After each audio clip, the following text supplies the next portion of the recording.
Y les contaba en el inicio del programa que ayer, con 159 votos a favor, la oposición no alcanzó los 2 tercios necesarios para revertir el veto del presidente Javier Milei respecto de la ley de financiamiento universitario que había votado semanas atrás la propia Cámara de Diputados.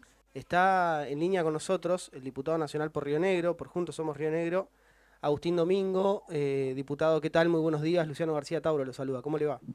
¿Qué tal, Luciano? Buen día, un gusto saludarte. Igualmente, bueno, cuénteme usted cómo vio la sesión. Le iba a decir una sesión intensa, pero me parece que todo lo que pasa en la Cámara de Diputados y más en el último tiempo puede llegar a tener esa calificación. Sí, la verdad que sí, este es un tema que se viene discutiendo durante todo el año. De hecho, se había tratado ya el proyecto de financiamiento educativo en la Cámara de Diputados, previamente en comisiones. Bueno, fue aprobada por las dos cámaras, por diputados y por senadores, un proyecto que lo único que buscaba era garantizar que el presupuesto de las universidades no pierda contra la inflación, porque todos sabemos este año no se discutió el presupuesto, entonces estamos con un presupuesto reconducido y por supuesto que está totalmente desactualizado, tanto por el lado del gasto como por el lado de los ingresos. Entonces nosotros lo que planteábamos era que las universidades que dependen 100% de los envíos que le hace el gobierno nacional o el Poder Ejecutivo, no se vean desfinanciadas porque si no tienen muchas dificultades para pagar los sueldos y para atender los gastos de funcionamiento. Entonces, bueno, el presidente decidió vetar esa ley argumentando que no estaban explicados cuáles son los ingresos y esto es una falacia también, ¿no? Porque de vuelta, la causa del problema es que no hay presupuesto y están desactualizados tanto los gastos como los ingresos. Y así como los gastos crecen con la inflación, los ingresos también crecen con la inflación, los ingresos tributarios crecen con la inflación. Entonces, el financiamiento viene dado por la misma dinámica inflacionaria que tienen tanto gastos como ingresos y era algo absolutamente razonable lo que estábamos planteando. Después hay una discusión más de fondo, ¿no? Porque pareciera que el gobierno no está de acuerdo con la forma en que funcionan las universidades y entonces se habla mucho de las auditorías que hay que hacer y se deja entrever como que hay opacidad en el manejo de los fondos por parte de las universidades y la verdad que eso a nosotros no nos consta, por lo menos son fondos públicos al igual que los que administra cualquier otro organismo del Estado y tienen los controles y las auditorías que tienen todos los organismos públicos. Ahora, si de lo que estamos hablando es y esto lo planteaba yo ayer, de que no estamos conformes con los resultados que tienen las universidades, bueno, ahí sí tenemos, pero lo tenemos que plantear así, digo, tenemos que decir, bueno, midamos los resultados, veamos por qué tenemos los niveles de deserción que tenemos, por qué los chicos cuando terminan el secundario llegan con un nivel que los hace luego tener muchas dificultades en los primeros años. Me parece que eso amerita una revisión más de fondo. No lo planteó así el gobierno lo planteó simplemente como un desfinanciamiento por ajustar los ingresos por debajo de la inflación y a eso fue a lo que nos opusimos, ¿no? Sí, no son discusiones necesariamente una de otra contrapuestas, ¿no? Se pueden dar incluso en simultáneo. Y en cualquier caso, el gobierno está en todo su derecho de auditar. Bueno, vos comentabas recién, hay auditorías actualmente, pero el gobierno tranquilamente podría aplicar una modalidad diferente para auditar las universidades sin que eso implique dejar de financiar o dejar por fuera esta ley de financiamiento que finalmente así va a ocurrir. Exactamente, claro, porque la peor manera, digo, si algo funciona mal, lo peor que podemos hacer es desfinanciarlo porque no estamos atacando la causa del problema. Va a seguir funcionando mal con menos recursos, con lo cual vamos a agravar los problemas en lugar de solucionarlos. Pero bueno, lamentablemente no pudimos juntar los 2 tercios para insistir con el proyecto de financiamiento.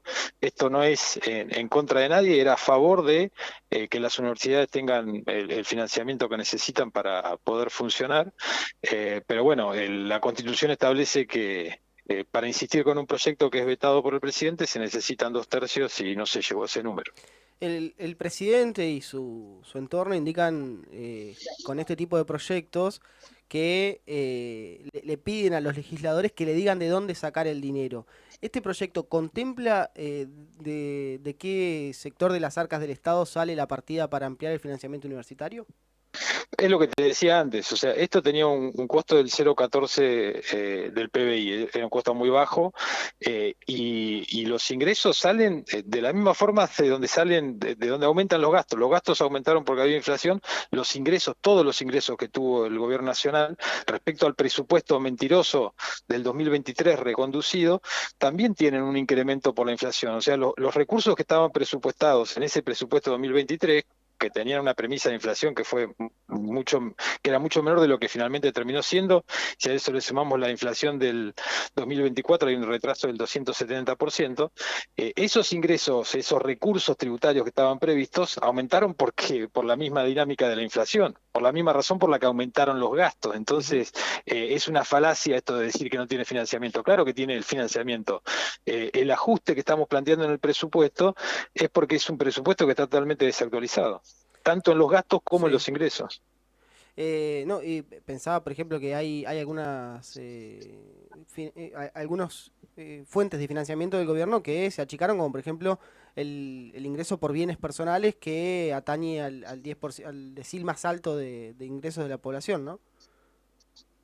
Sí, eso tiene que ver con la modificación que hubo este año, que de todas formas las modificaciones que incluidas en el paquete fiscal incluyen un incentivo para pagar por adelantado hasta 5 años, con lo cual todavía no se está viendo una merma en esos ingresos. De todas formas, bienes personales es marginal en la estructura de ingresos que tiene el gobierno nacional. Bien.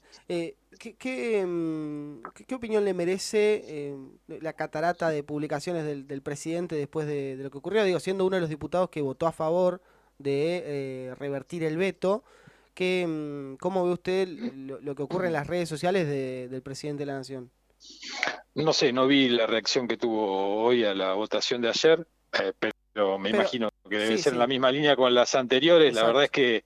que flaco favor le hace a la construcción de las mayorías que necesita para lograr acuerdos, como lo logró para sacar la ley base, como lo va a necesitar para sacar el presupuesto.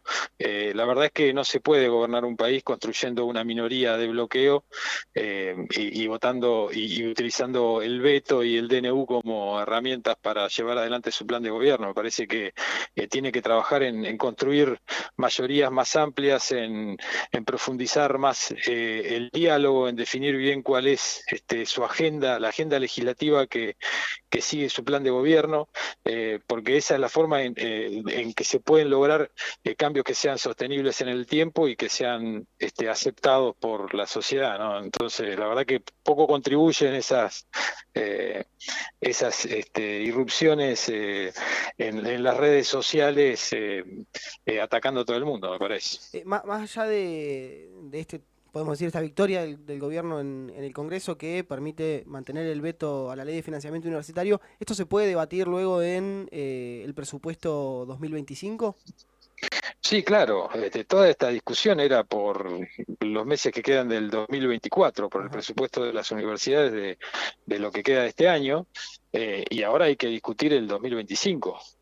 Y ahí vamos a tener la oportunidad que no tuvimos este año de discutir ingresos, gastos, definir qué gastos son prioritarios sobre otros. Nosotros tenemos absolutamente claro eso, somos defensores del equilibrio fiscal, de dejar de gastar permanentemente más de lo que tenemos, porque eso lleva a los desequilibrios macroeconómicos que todavía, de los cuales todavía nos cuesta salir, y vamos a tener ahora la oportunidad de discutir todo eso en el presupuesto 2025, que ya comenzó. Ya esta semana vinieron los primeros funcionarios del Ejecutivo a explicar el proyecto de presupuesto, y ahí por supuesto que vamos a defender también que las universidades tengan el presupuesto que necesitan para funcionar normalmente. Era un poco lo que planteaba el oficialismo, ¿no? En el debate, decir, bueno, esto se puede debatir en la ley de presupuesto 2025. No quedan allí los partidos de centro, los partidos provinciales y demás, inmiscuidos en la discusión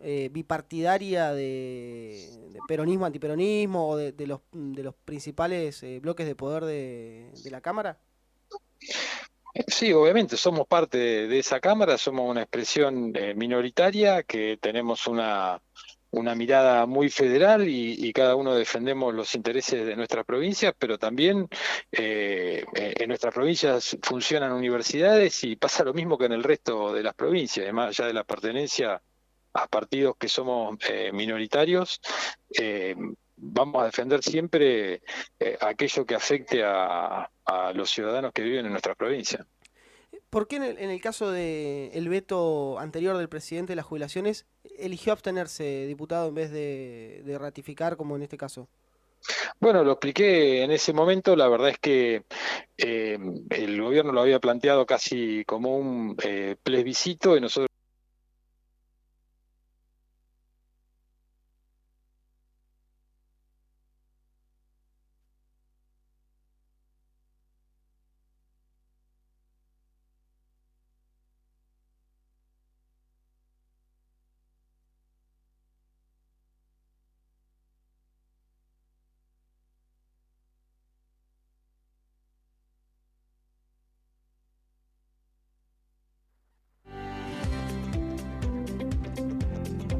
y de vuelta creo que las circunstancias y las condiciones eran distintas. Claro. Sí, sin embargo, vuelve a imponerse el veto del presidente. ¿Qué sensación queda para la Cámara que legisla, que aprueba leyes y que después ve cómo quedan vetadas por el presidente de la Nación? Bueno, son las reglas del juego, ¿no? La verdad es que está todo hecho dentro del marco que establece la Constitución y por algo está prevista esa herramienta, la herramienta del veto, el equilibrio entre los tres poderes y la facultad que tienen cada uno contempla esto. Digo, no hay nada para objetar. Obviamente que políticamente entendemos que no es sostenible, pero bueno, son las herramientas. Esperemos que no se haga costumbre y que se respeten los acuerdos que se alcanzan en la Cámara y que en realidad que el oficialismo debería trabajar más en ser parte de esos acuerdos. La verdad es que con la ley de financiamiento universitario, nosotros terminamos cerrando un acuerdo todo el arco opositor, pero tranquilamente podría haber sido el oficialismo, los diputados de La Libertad Avanza, parte de ese acuerdo. Y la verdad es que no hubo una disposición al diálogo que permitiera eso. Me parece que en eso debería trabajar el gobierno hacia adelante, ¿no? Legislador, muchísimas gracias por su tiempo, muy amable. Por favor, gracias a ustedes.